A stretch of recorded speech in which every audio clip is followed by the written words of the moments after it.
Bruhim Abaim, para um shiur que de verdade hoje é para quebrar a banca. Eu faço falar isso porque o shiur sempre sai conforme os ouvintes.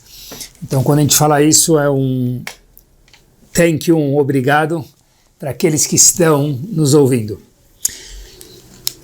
A verdade é que eu queria contar para vocês uma história.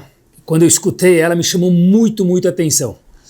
Mas para que a gente possa entender a história, eu vou primeiro passar por uma introdução. Em algum momento no shiur, quando a gente estiver com os motores aquecidos e com a ideia clara, a história vai, de verdade, hoje quebrar a banca, se Deus quiser. É o seguinte, pessoal. Quando Hashem criou o mundo, acompanhem comigo, no DNA do mundo, que na verdade é o Sefer Torah, e o DNA do Sefer Torah é Parashat Bereshit, onde Hashem criou o mundo e criou tudo que existiu e que virá a existir durante toda a existência dos 6.000 anos que o mundo pode chegar a existir. Tem mais ou menos ainda 250 anos de existência possível, se a Geulah não chegar antes, óbvio. Então, de repente, está escrito que Hashem criou Adam Arishon, o primeiro homem, e dentro do primeiro homem estava contida a primeira mulher, Havá, que depois foi separada. E a Kadosh Baruch Hu soprou dentro desse ser, que somos nós, cada um de nós é consequência, é derivado, é tataraneto de Adam e Havá. Então, somos nós. E Hashem criou o ser humano, só que na verdade criou Adão, mais precisamente, ele soprou um pedaço dele maiúsculo próprio dentro de Adam Arishon. Ou seja, o Zohar HaKadosh entende o Pasuk Vaipach Be'apo Nishmat Chaim, que Hashem soprou dentro do primeiro homem vida. O conceito de vida vem única e exclusivamente de Hashem. Óbvio que o corpo também, no caso do primeiro homem, mas nos outros seres futuros, o corpo vem do pai e da mãe. A vida continua sendo proveniente única e exclusivamente de Hashem. No primeiro homem, ele foi completamente criado por Hashem, tanto corpo, tanto alma, como também vida, que a alma é que dá vida para a pessoa. A Torá diz, Vaipach be'apo nishmat chaim, que Hashem soprou na pessoa vida. E o Zohar diz, a Kadosh diz, aquele que sopra dele. Ou seja, Hashem colocou dentro de cada um de nós, nós temos dentro de cada um de nós, algo powerzíssimo de saber isso, um pedaço de Hashem. Porque Hashem só não deu vida e falou tchau. Não é uma linha de produção que a empresa criou uma xícara, criou uma cadeira, criou uma mesa, criou um carro and that's it. Hashem, no caso, nas devidas proporções, nos criou e colocou dentro de cada um de nós um pedacinho dele maiúsculo. Isso por si só já é monumental, saber que a gente anda com um pedaço de Hashem dentro da gente. Mas eu queria falar um sentimento que talvez vai ajudar a gente a entender essa informação para depois desenrolar o shiur de hoje. Sabe, quando a gente olha para um Talmid Chacham, um sábio, um erudito de Torá, um homem que é só Torá, um homem que pensa e vive e personifica a Torá da sua melhor forma possível, eu acho que tem que ter um sentimento que tem que acompanhar a gente. Para mim, pelo menos, já tive esse sentimento e queria partilhar com vocês. O que quer dizer um homem que vive a Torá? Talvez eu vou trazer exemplo de dois ou três homens grandes que me vêm à cabeça. E óbvio, quando eu falo de algum Talmid Chacham, é sem desmerecer muitos outros que a gente ouviu falar, ou talvez não ouviu, que não muda se a gente ouviu ou não. Tem uma história que uma vez eu li na biografia do Rav Ovadia Yosef Zichron Libraha, que uma vez ele chegou com o pé machucado. Acho que torceu ou quebrou o pé. E o que aconteceu com esse grande homem? Ele precisava de um livro na biblioteca da casa dele, quem já foi na casa dele já viu. Tem algumas prateleiras de livros, e a prateleira mais alta não dá para chegar com a mão. Então ele pegou uma escada que tinha lá, subiu, abriu o livro na escada e começou a ler o livro. Se envolveu tanto no livro que esqueceu que estava na escada. Então, quando terminou de ler o livro, andou, esqueceu que estava na escada, caiu e se machucou. Isso é ter um homem que está envolvido vivendo a Torá. Eu não queria usar o exemplo, mas tudo bem, entre parênteses. Sem comparação e banaliza, a pessoa que está no celular, andando na rua. Às vezes ele atravessa a rua e nem sabe que está no meio da rua, porque está tão envolvido, quote-unquote, no celular. Mas óbvio que a gente está falando aqui de Talmidei Chachamim envolvidos em Torá. Nem se compara, fecha parênteses. Ou talvez um segundo exemplo para a gente entender que são homens envolvidos full speed em Torá. Rav Chaim Kanievsky, um segundo exemplo. Estarei 3 no total. Rav Chaim Kanievsky, talvez. Rav Chaim Kanievsky conta pra gente, também vi na biografia dele, a biografia desses homens, na verdade dá uma nova perspectiva de vida pra gente, como já falei em muitos shurim. Ler biografia de Gdolim é algo que muda as nossas vidas, e a gente não pode abrir mão disso, para aproveitar a vida de verdade. Rav Chaim Kanievsky, uma vez, queria tomar um café, um chá. Ele foi lá, ligou a água do café ou do chá e voltou ao seu estudo. De repente vem que a chaleira lá ficou borbulhando e esqueceram ela lá. Por quê? O homem, o giant, voltou a estudar, esqueceu que tinha feito o chá e de repente o chá ficou lá cozinhando, fervendo água por algum tempo e talvez secou a água e não sobrou mais nada. Por quê? Porque eram homens que não estudavam Torá, eram homens que viviam a Torá.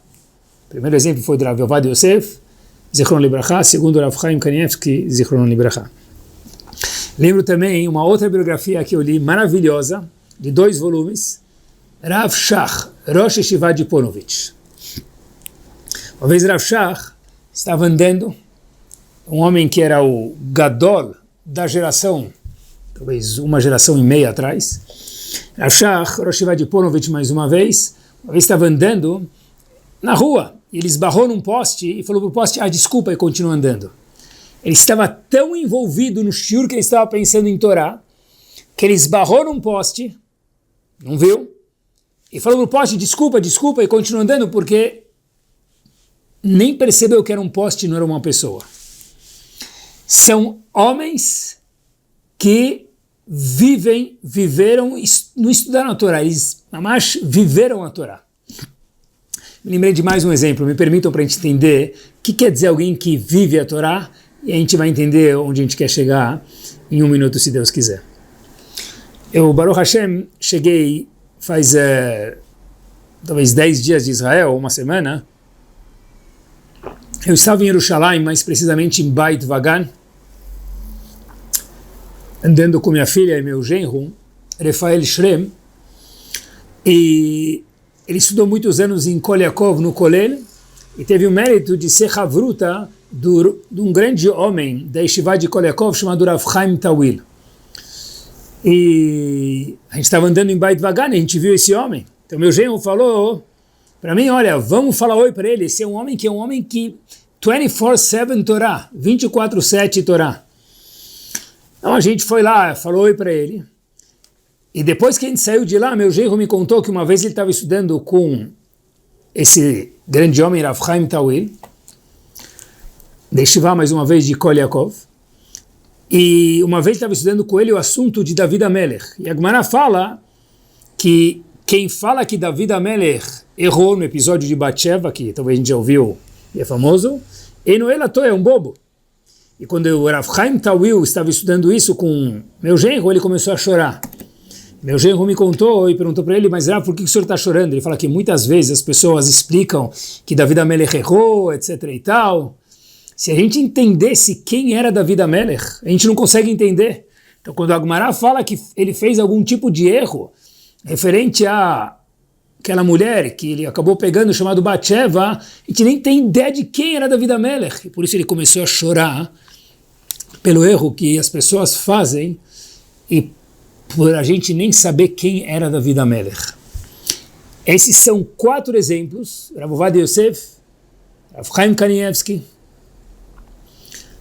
falei para vocês, Rav Shach, e Rav Chaim Tawil, Sheibadel Chaim, esse último Baruch Hashem que está vivo, que vive há 120 anos, e cada um nos seus devidos méritos.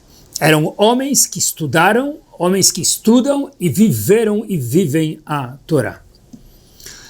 Eu uma vez tive uma dúvida, porque eu contei esses 4 exemplos, by itself já é suficiente para a gente aprender, mas tem um propósito aqui no Shiur. Eu fiquei uma vez com uma dúvida, como que homens, como esses que a gente mencionou, podem ir no banheiro? Explico. São homens que são uma Torá ambulante. A gente sabe que não pode entrar com sidur no banheiro, não pode entrar com tefilim no banheiro. Como um homem que ele é um Sefer Torá ambulante personificado, pode entrar no banheiro. Óbvio que tem resposta aqui. Hashem fez a gente é simples, é no banheiro. Mas a dúvida tem que surgir na gente. Porque eu acho que quem nunca pensou sobre isso é porque nunca pensou ou nunca teve o privilégio de ver um Gadol, um Talmid Chacham de verdade. Porque tem que surgir a dúvida para a gente, como é possível que um homem desse pode ir no banheiro? Ele é um Sefer Torá e não pode entrar com um Sefer Torá no banheiro? Eu penso que a gente pode dizer, em alguma parcela, a mesma coisa para cada um de nós. Por quê? Que a gente aprendeu faz alguns poucos minutos no começo de Shur, quando Hashem criou Adam Arishon, você e eu, nós, homem ou mulher, Hashem colocou dentro dele, dentro de nós, um pedaço dele, como a gente mencionou em nome do Zohar, Akadosh. Onde for que a gente vá, onde cada um de nós se desloca, nós estamos levando a Kadosh Baruch Hu junto com a gente. Pessoal, é incrível isso.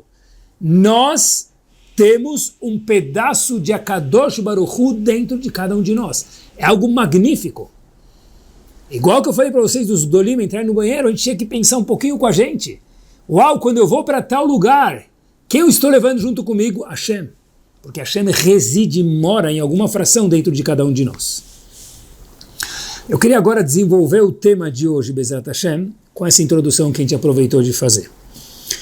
Noach era chamado Ish Tzadik. Segundo a Parashá da Torá, Noach, dilúvio, Ish Tzadik. Quem chamou ele de Tzadik? Hashem. Não é a Morá que chamou ele de Tzadik, sem desmerecer a Morá. Não é a vovó que chamou ele de Tzadik Abu Sakana. Ele era Tzadik de verdade, porque Hashem, FDI Shin Shurt, Hashem, Leavdil, chamou ele de Tzadik. Por outro lado, a Gemara nos conta, o Rashi nos traz também, que Noach é chamado Miktanei Amaná, ele tinha pouca confiança, pouca fé. E a pergunta é como? Se a pessoa não tem emuná, não tem confiança em Hashem, ele não pode ser chamado Tzadik.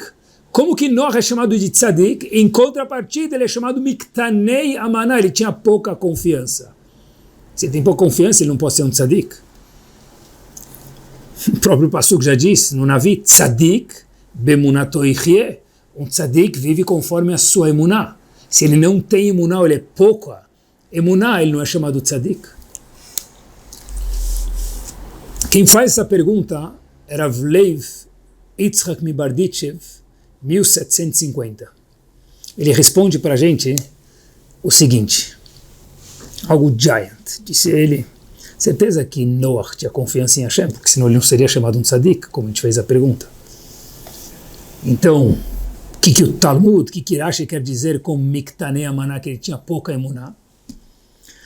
Faltou em Noach, diz Rav de Barditchev, emuná be'atzmo.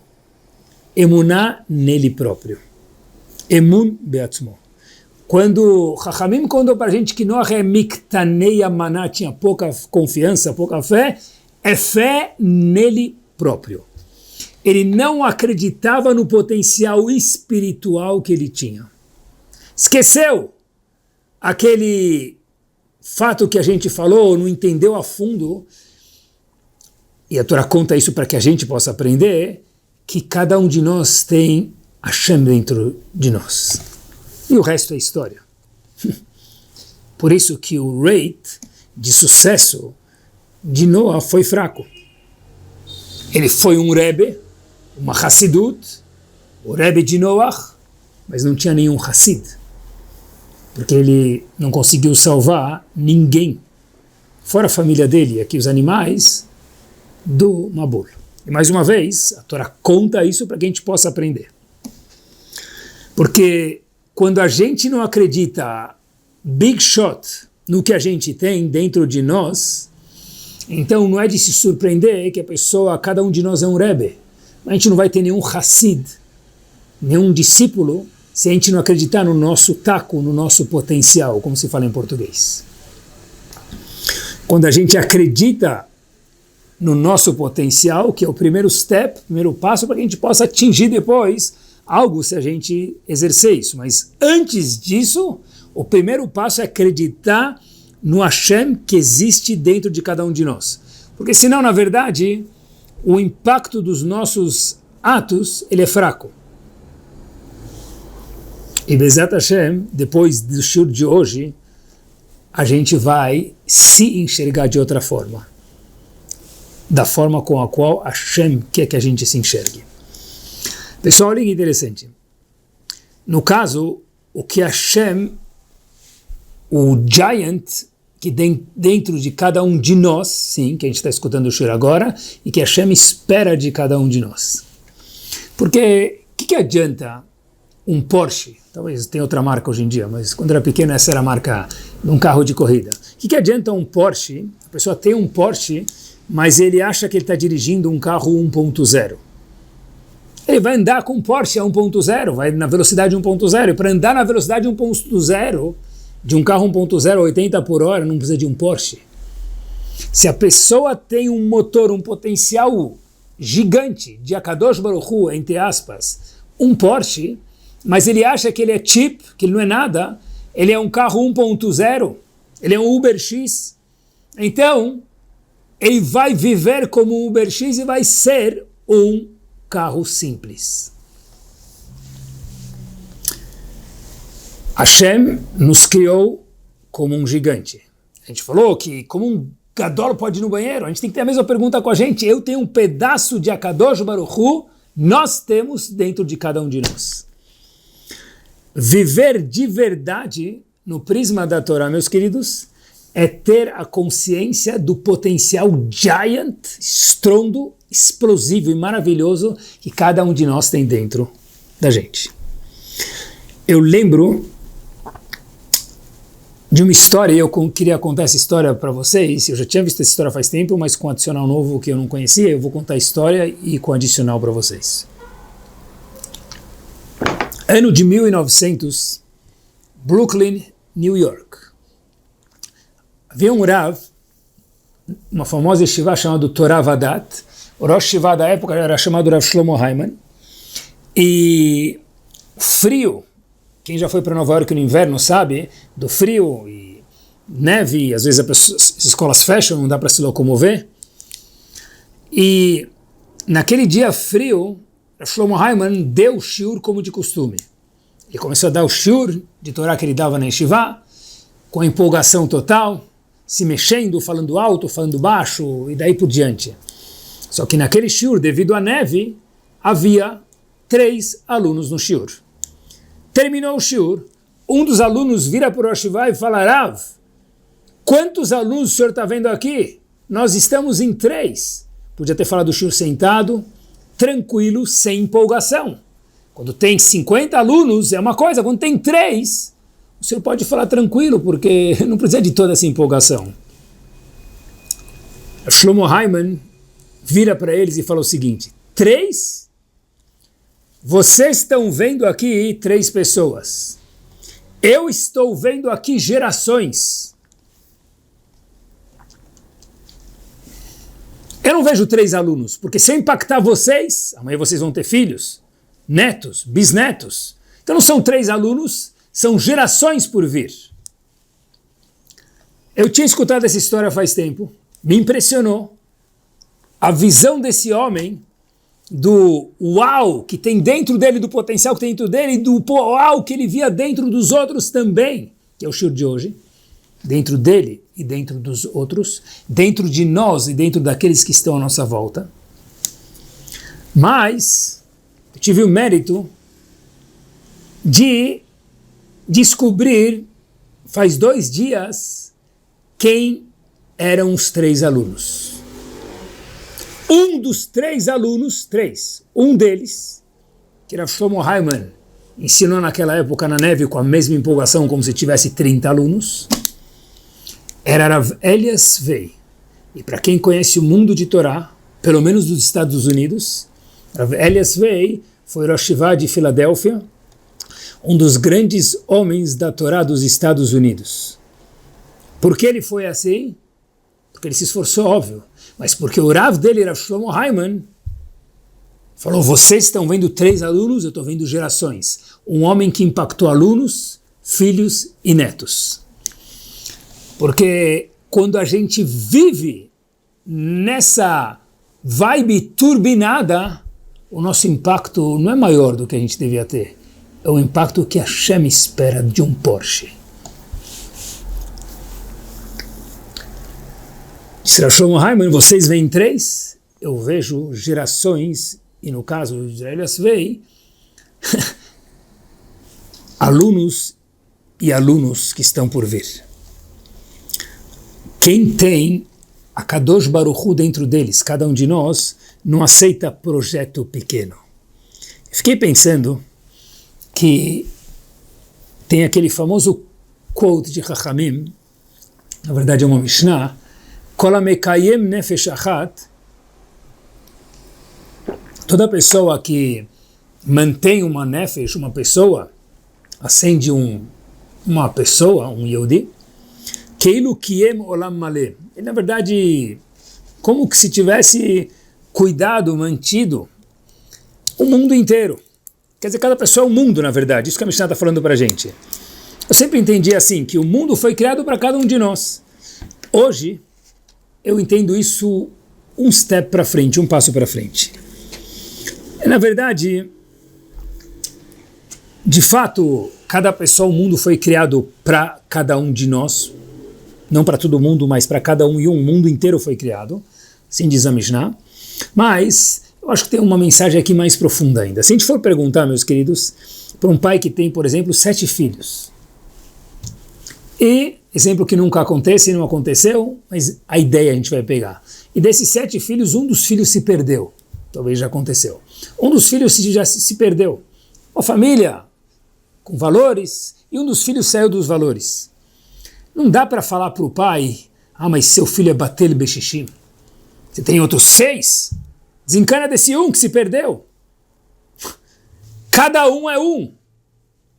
Ou seja, aqui tem um segredo. Cada filho é um Olam Maleh.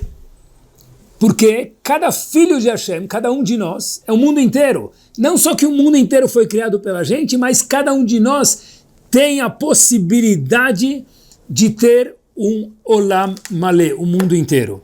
Pessoal, olhem que interessante, algo matemático. Se a gente for pegar,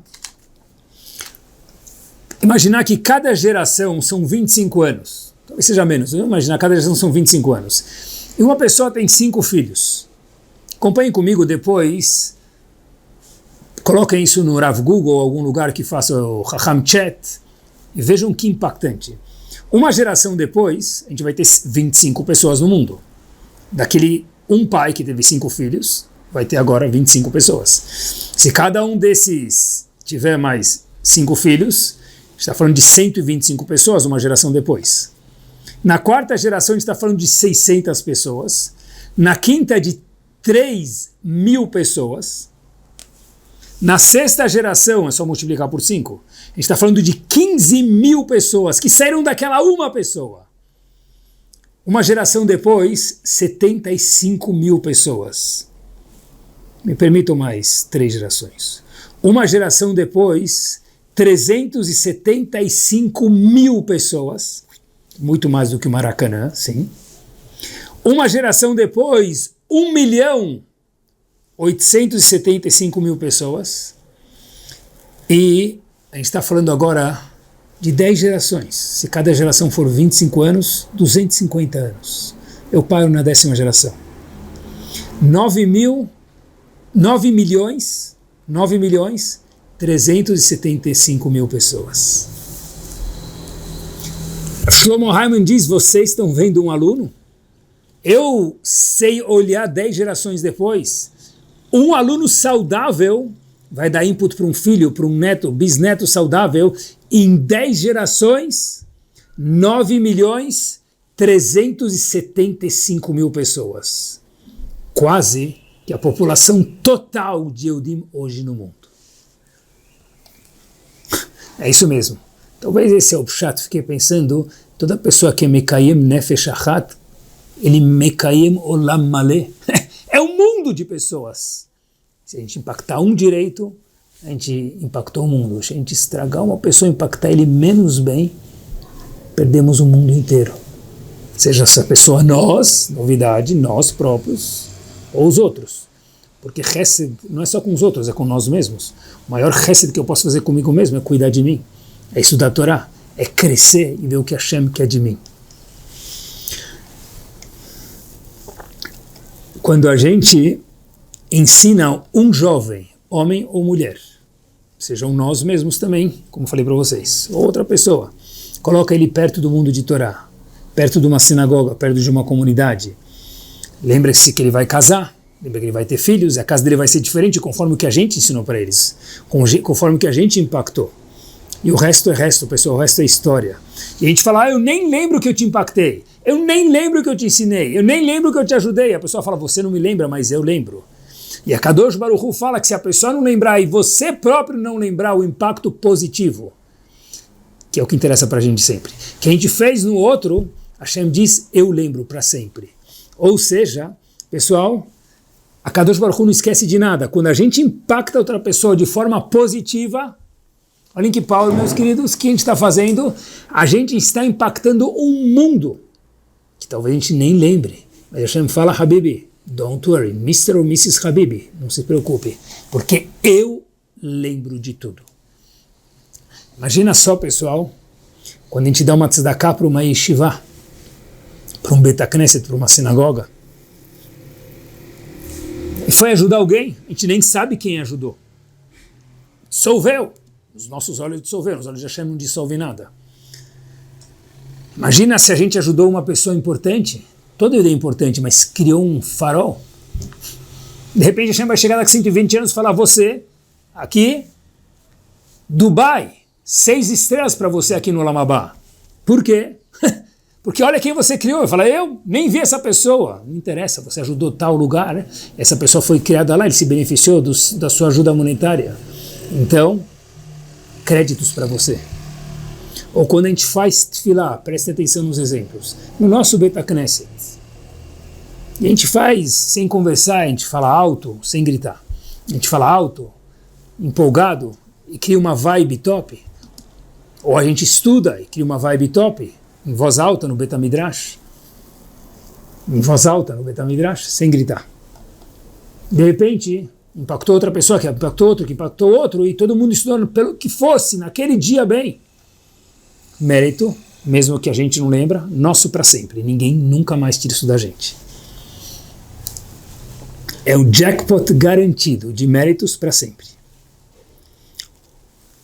Lembrei que o Hidar, Rav Chaim Yosef David Azulay, ele questiona que o Talmud fala para a gente que todo mundo é julgado em Rosh Hashanah.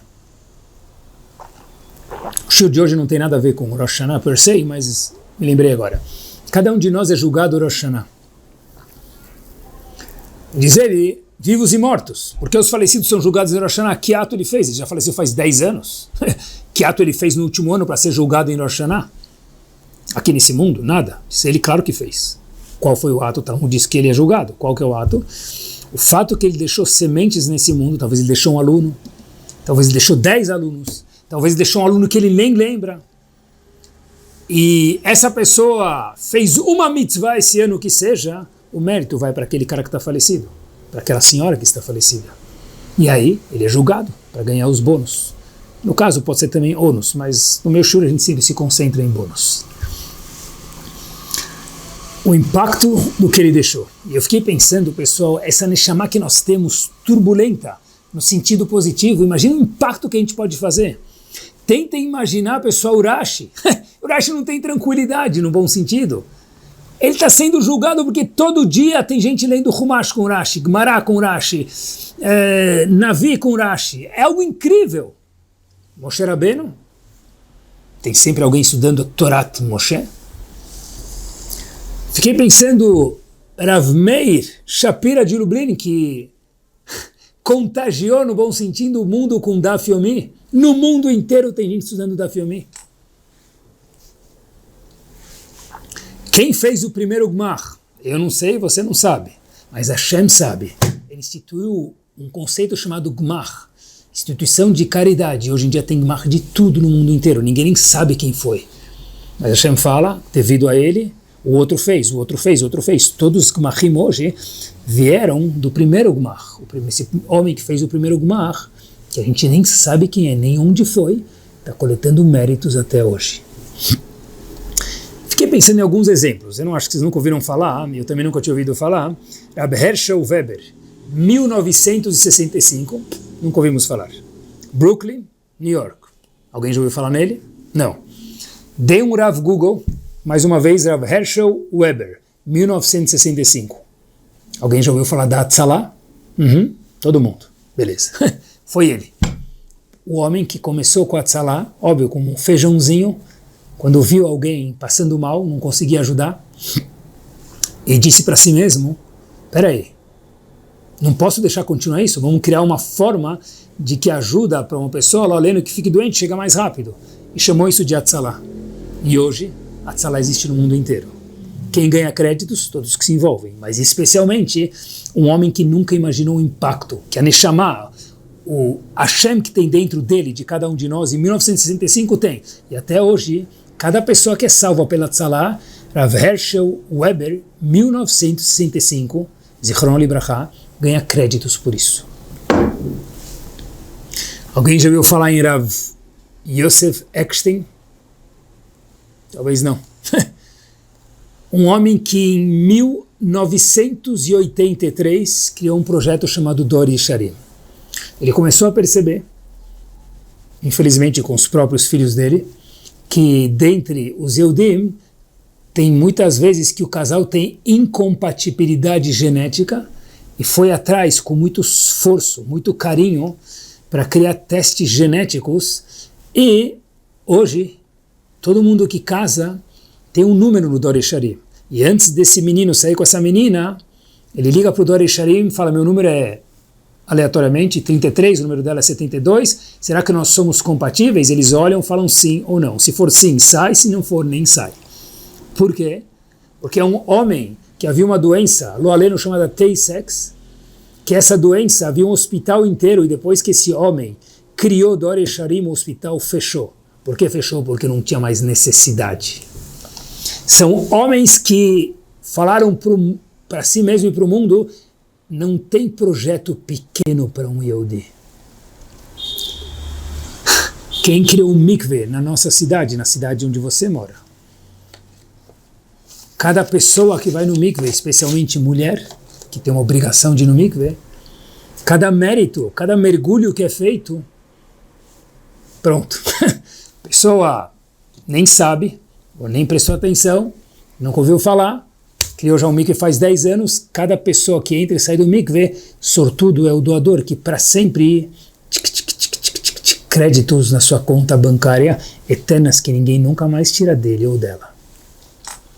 É isso mesmo. Quando alguém chega para a gente, fiquei pensando depois disso, pessoal, e fala, olha, você pode me ajudar para algum projeto? A gente tinha que gritar, a oportunidade é nossa, de verdade.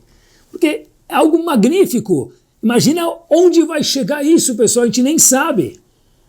Imagina quem vai sair daí, que mérito vai sair daí.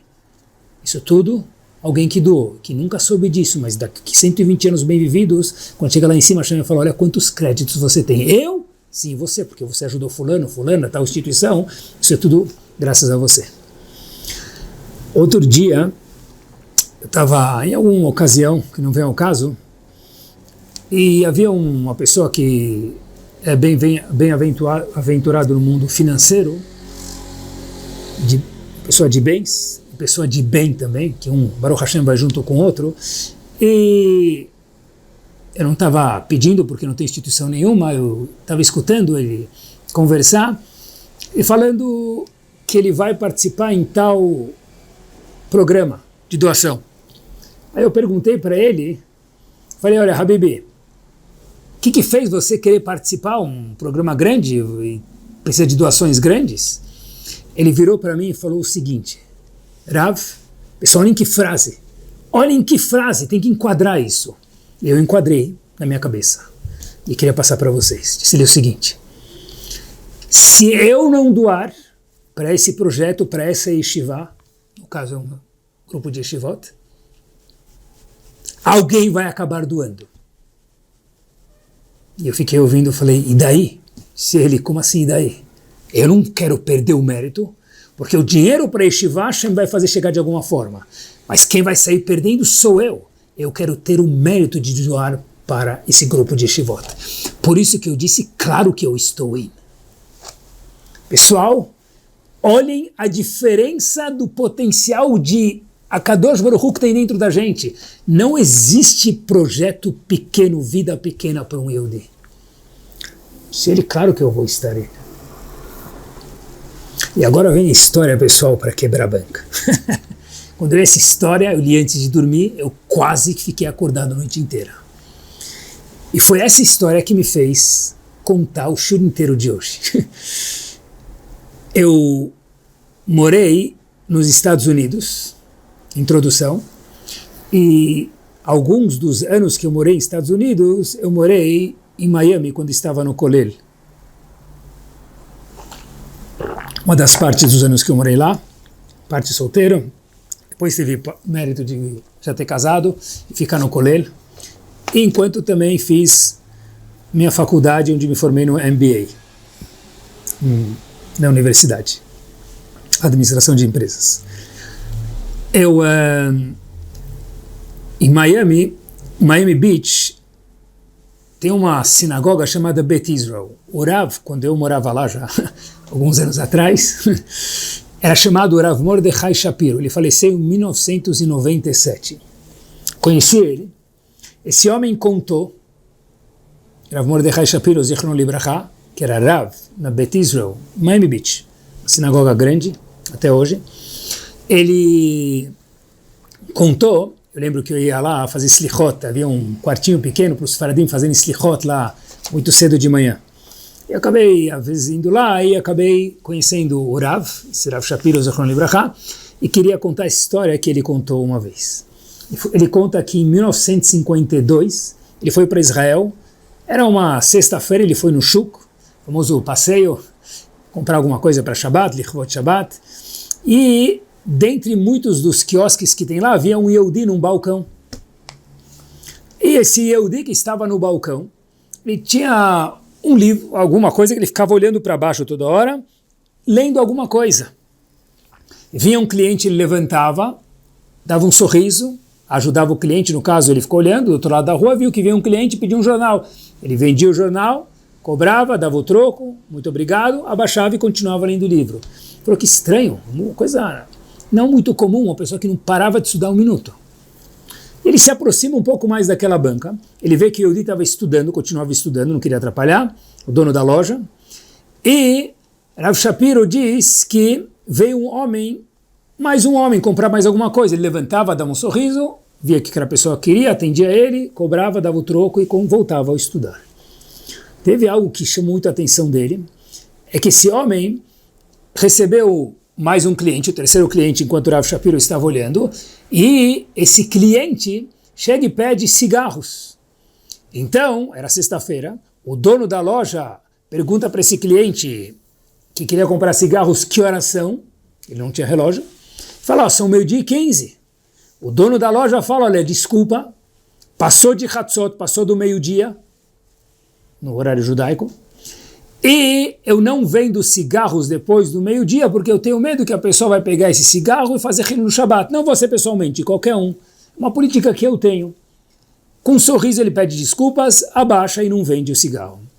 Quando Rav Shapiro viu que esse era um homem Uau, depois desse caso do cigarro, não vender cigarro, a véspera de Shabbat, para talvez não fazer aquele Shabbat, falei, esse homem distinto. Chegou um pouco mais perto dele e falou, desculpa te incomodar. Qual que é o seu nome? Disse, o meu nome? Ele falou, dono daquela loja do Shuk, Yaakov Aunkesburg. Eu sou americano, dono da loja, mais uma vez, e eu vim de Minsk. Prazer. E ele pergunta para o Rav Mordechai Shapiro, e o senhor é da onde? Disse ele, olha, eu também sou das antigas, mas eu moro nos Estados Unidos hoje. Em Miami, mais precisamente, Miami Beach. O dono daquela loja no Shuk vira para ele e fala, Estados Unidos? Uau! Lembrem que em 1952 não tinha WhatsApp, não tinha nada, não tinha muito contato de um lugar para o outro. Ele falou, olha, o senhor é uma oportunidade de eu fazer uma pergunta, disse o dono daquela loja do Shuk. Yaakov para Rav Mordechai Shapiro. Seguinte, havia um jovem em Minsk, quando eu era pequeno, chamado Arkele Swiss-Latzer. Você o conhece? Rav Mordechai Shapiro começou a bater o coração. Eu sei que, entre parênteses, tem um cantor também com o mesmo nome, mas nada a ver um com o outro. Fecha o parênteses. Rav Mordechai Shapiro, ele começa o coração dele bater, e o dono da Makolet pergunta a ele, por que você está tão assim, quando eu falei o nome de Arkele Switzerler? Você o conhece? Disse ele, me conta um pouco melhor, porque você quer saber dele, perguntou Rav Mordechai Shapiro para o dono da Makolet. Disse ele, por quê? Antes da guerra eu tinha um açougue em Minsk, na Europa ainda. E a cada quilo de carne que eu vendia, eu separava um kopek de tzedakah para dar para um melamed, ajudar um aluno que não tinha como se sustentar. Havia um órfão na cidade chamado Arkele, mais uma vez Arkele Swiss-Latzer, esse que eu te perguntei, tudo isso contando o dono da Makolet, mais uma vez, para Mordechai Shapiro, e ele não tinha como estudar, porque ele era órfão, e eu ajudava ele a estudar. E quando ele fez 14 anos, a Ascalá veio, o iluminismo veio à tona para Minsk, e quase na trave pegaram Arkele. Então eu falei para ele, olha, você é um menino que estuda muito bem, e eu comprei para ele uma passagem de trem para Slabodka. Ele e mais um jovem, que eu nem lembro o nome. Rav Mordechai Shapiro começa a tremer, e fala para ele o seguinte, Arkele Switzerler, nada mais, nada menos conhecido como Rav Aaron Kotler. Você, dono da Makolet, que não tem nem ideia do que aconteceu com ele, é um homem que fundou Lakewood. Eu costumo dizer que Lakewood não é uma cidade, é um universo by itself de Torah, de Torá. É um homem que criou um projeto que quem morou nos Estados Unidos, ou até em Israel, conhece, chamado Chinuch Atzmai, para ajudar pessoas que tenham mais contato com o Torá. Criou um projeto chamado Vadat Salah, para ajudar pessoas que estavam na guerra, Segunda Guerra, receber eles. Criou Agudat Israel, participou em Agudat Israel. Tudo isso mérito de quem? De um homem que separava um kopek por semana para o Melamed, para o professor, e comprou a passagem para ele e para mais um colega, que nem sabia quem era, para Slabodka. Era esse Arkele Swiss-Latzer, mais conhecido como Rav Aaron Kotler, fez o mundo que fez. O mundo de hoje, que é diferente do mundo que seria sem ele. Rav Mordechai Shapiro contou essa história, que ele presenciou, do potencial, e quando a gente dá para alguém, a gente não veio no mundo para fazer pouca história, o Yehudi especial. A gente veio, cada um de nós, para cá, porque a gente tem um pedaço de Hashem, quem tem um aporte dentro dele, primeiro, como Noach não acreditou, a gente precisa acreditar nisso, a gente precisa estar ciente disso, e fazer bom uso disso, porque tudo que a gente faz tem um potencial estrondo, se a gente souber disso. Nem sempre a gente sabe onde foi parar, No caso, um homem do Shuk podia ser o Gadolador. Foi o progenitor do Gadolador, Rav Aaron Kotler. Rav Mordechai Shapiro contou essa história algumas vezes.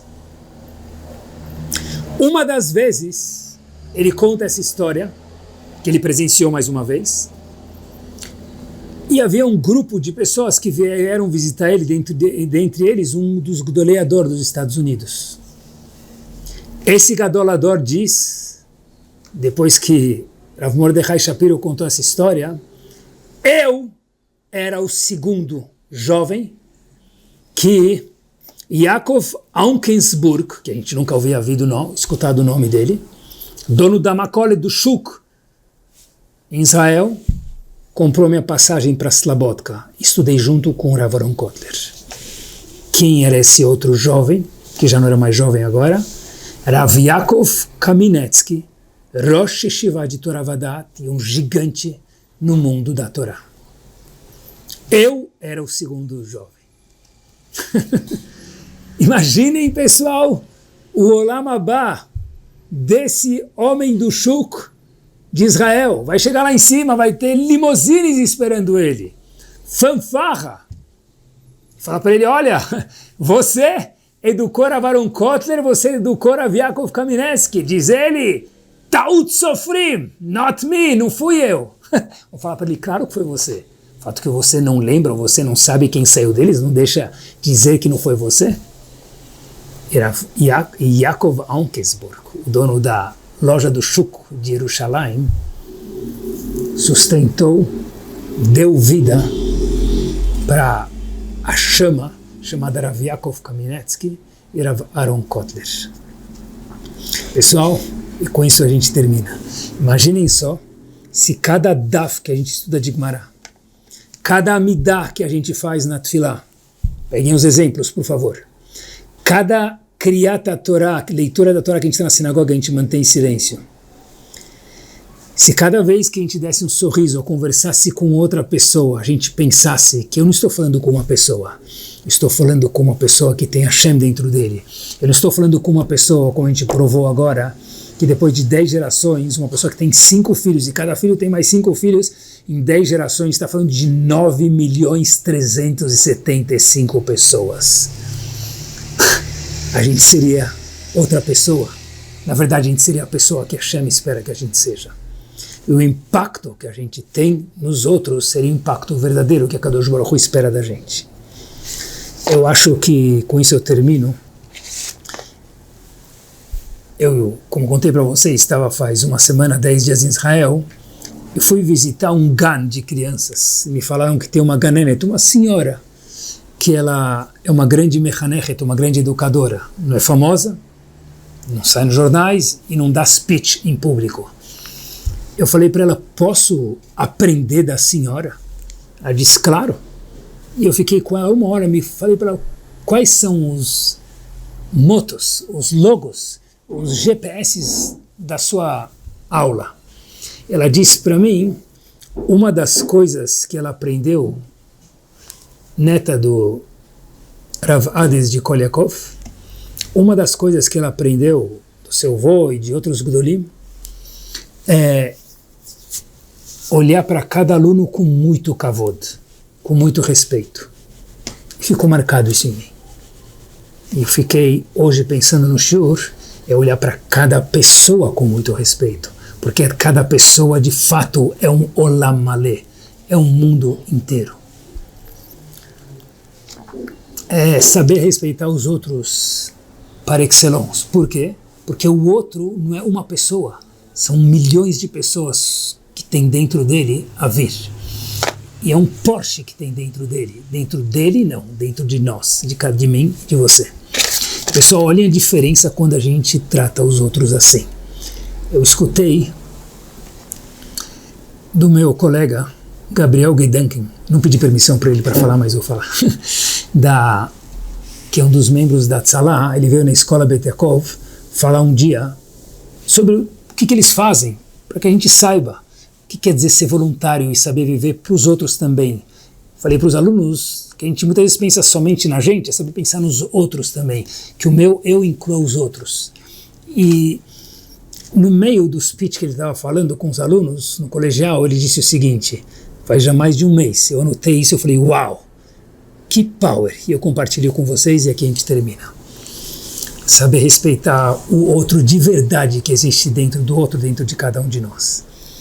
Ele falou que a tzalá toca o celular a qualquer momento, ninguém escolhe quando, longe de nós, alguém vai se sentir mal. Às vezes pode ser na mesa de Shabbat, pode ser dormindo, pode ser acordado, pode ser em Yom Kippur. E às vezes pode ser 3:30 da manhã, quando a pessoa está dormindo. Se ele que tem um voluntário, que eu não sei quem é, mas coloca a volta para esse voluntário. Tem um voluntário da tzalá, que a esposa dele tem sono muito leve. E ele quer fazer parte da tzalá. Então das duas uma. Ou ele acorda a esposa toda noite quando tocar o celular, ou ele give up em participar da tzalá. O que ele faz? Pessoal, olhem o que quer dizer kavod do próximo. Esse voluntário dorme com fone de ouvido Bluetooth ligado no celular todas as noites. Porque se tocar o celular para mim poder fazer um atendimento voluntário, tá ótimo. Eu consigo unir o útil ao agradável, fazer a mitzvah de atender os outros, salvar mais uma vida, sem acordar minha esposa. Quando ele me contou isso, eu falei, uau, você quebrou a banca, Habibi. Que power, que giant, que Porsche, que giant que existe dentro dele, de mim, de você e de cada um de nós. Semana maravilhosa.